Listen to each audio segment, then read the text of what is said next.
আমাদের পরিকল্পনা রয়েছে টুডুয়া নদীর উপর শিলবাড়ির ঘাট সেতু নির্মাণ।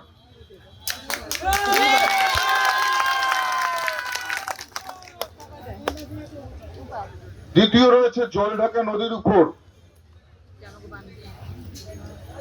কাওড়ার ঘাট সেতু নির্মাণ, মুকুলডাঙ্গা বড়শোলমারি।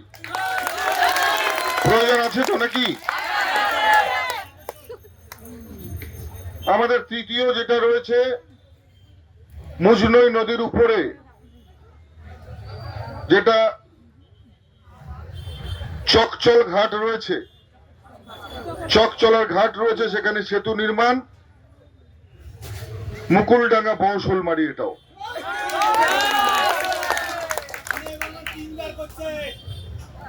এরা শোনেন, তৃণমূল কংগ্রেসের তো আমি বলি, তৃণমূল কংগ্রেস এক একটা ব্রিজের দুবার তিনবার উদ্বোধন করে, মিষ্টি খাওয়া হয়ে যায়, কাগজে কলমে এদের ব্রিজটাও হয়ে যায়, কিন্তু এরা ওই যে কালকে একটা বুথ মিটিং এ গিয়ে এক বয়স্ক দিদিমা বললো, তোমরা ঘরটা তো দিলে কিন্তু পায়খানাটা খায় দিল। এরা ঘরও খায়, পায়খানাও খায়, কয়লাও খায়, বালিও খায়, আবার একটা গোটা লোহার ব্রিজও এরা খেয়ে ফেলে।